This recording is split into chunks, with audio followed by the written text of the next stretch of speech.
Hey everyone, welcome back to the FU Cancer podcast, where we break down the science, tackle tough topics, and empower you with real talk about cancer care. Today, we're diving into a critical conversation on nutrition and survivorship for breast cancer, specifically how food can play a role in recovery, long-term health, and overall well-being.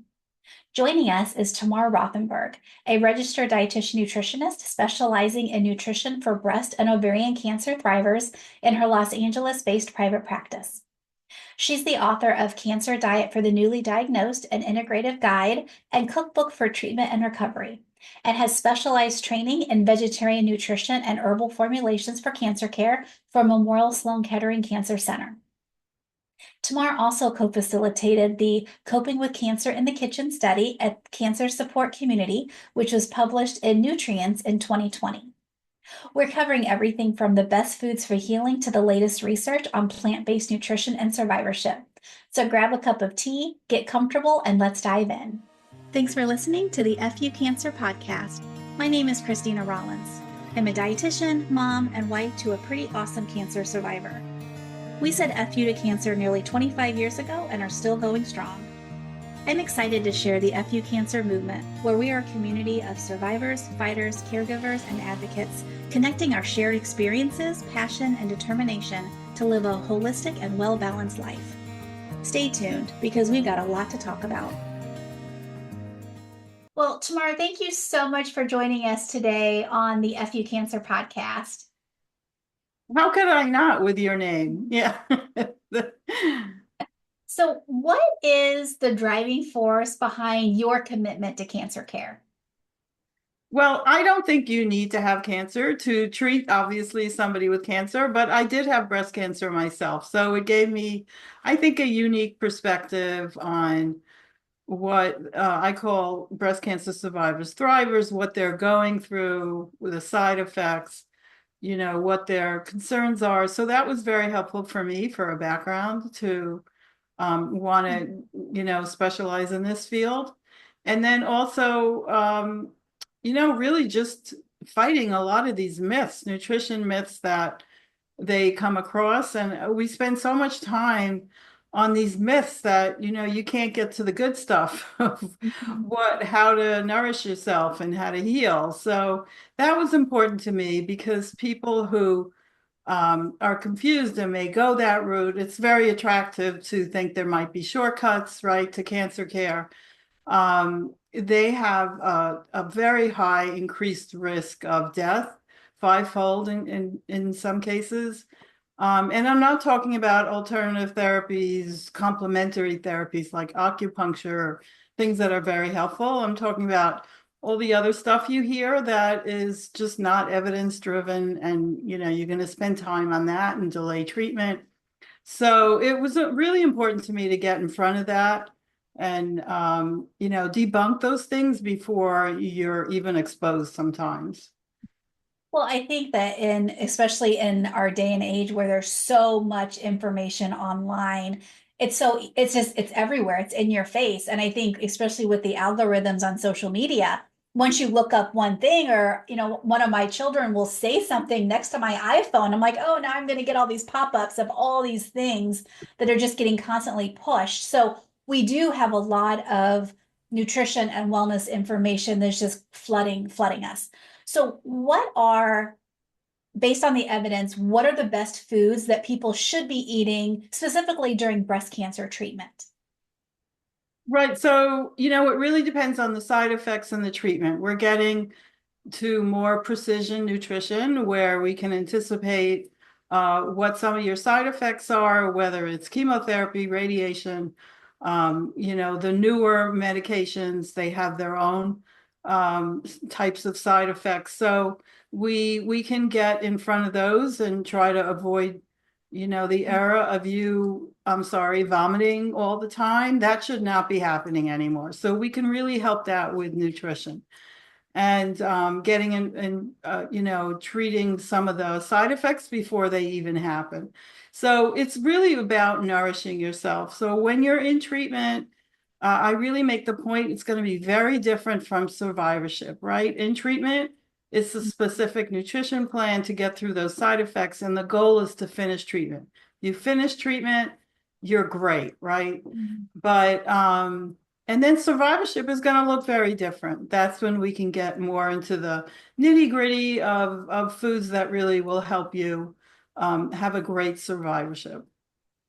So for individuals who are in that survivorship period, are there any specific foods that can help reduce their risk of recurrence? Yes. So again, I really want to make the point, if you get cancer or you have a recurrence, it's definitely not your fault. There is no one food, right? Or Mhm. one food that will cure cancer or heal you from cancer, much as you hear that in social media, unfortunately.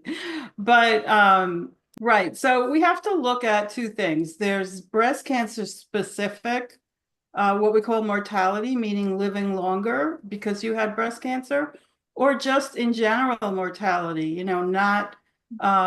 not having a heart disease or diabetes, right? So those can be, some of them overlap and some of them don't. There are breast cancer specific. So we kind of know, the general good information and how to prevent some chronic diseases, but breast cancer specific is very specific. So, and some of it is even depending on the type of breast cancer. Obviously, the hormonal breast cancers, those that are dependent on estrogen and progesterone, are much more prevalent. So there's a lot more research, unfortunately, on that, and less on, let's say, triple negative in terms of nutrition.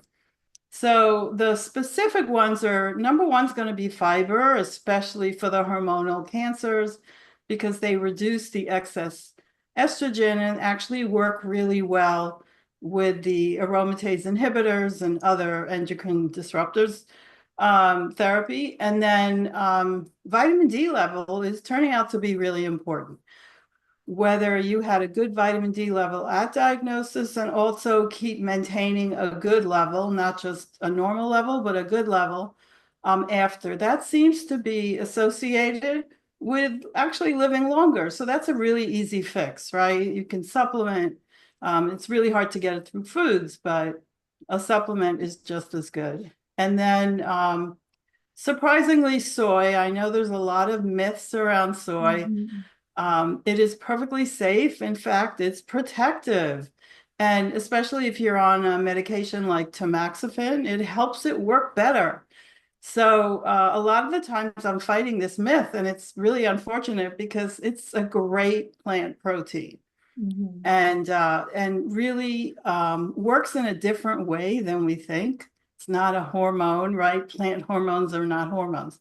So soy is very beneficial, and I would try to include that. That could be soy milk, that could be tofu, just not the supplements or protein powder.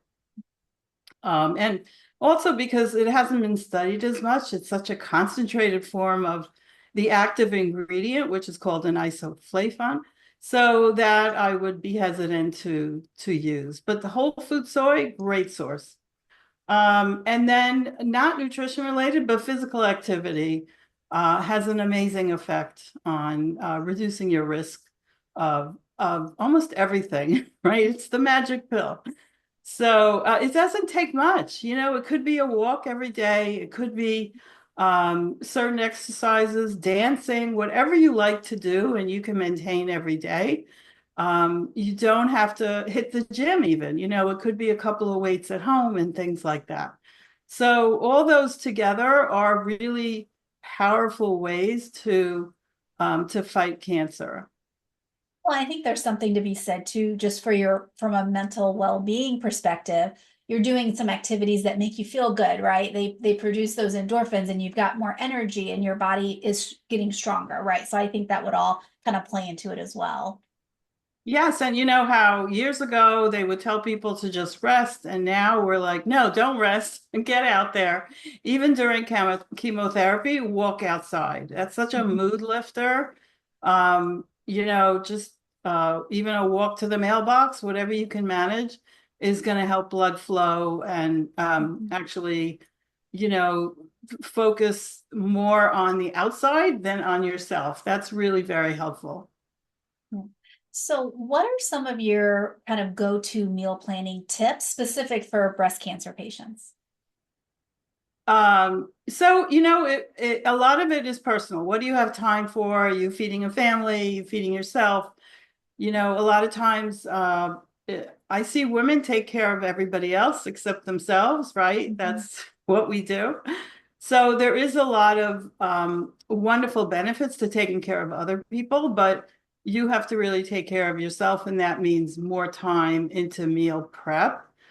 Um, I did a clinical study a couple of years ago, and it was on including plant foods. And what we saw was so surprising that when people understood, let's say, how easy it is to make a plant dish or how to make it delicious, or just what to eat, right? Like what to eat to nourish yourself, their fatigue went down. It was an amazing, we weren't expecting that from the study. So there's a lot of fear-based information around food. This is toxic, right? Today it's seed oils, tomorrow it'll be something else. I know I'm going off topic, but when we get back to like, this is really good, this food we have here in the United States, it makes it a lot easier to meal prep. It doesn't have to be gourmet, it could be basic. So a lot of times I really like to focus on snacks because that's where I think we veer off a little. And snacks are just more of real food, not an opportunity to have a snack. So you have to think of it as another mini meal in a sense. So what I like to do is make it really attractive. One idea is to take a mason jar, and you can take like an empty 2 ounce plastic or glass of applesauce, empty it and wash it. Put some dressing or hummus or something you like in there, creamy peanut butter.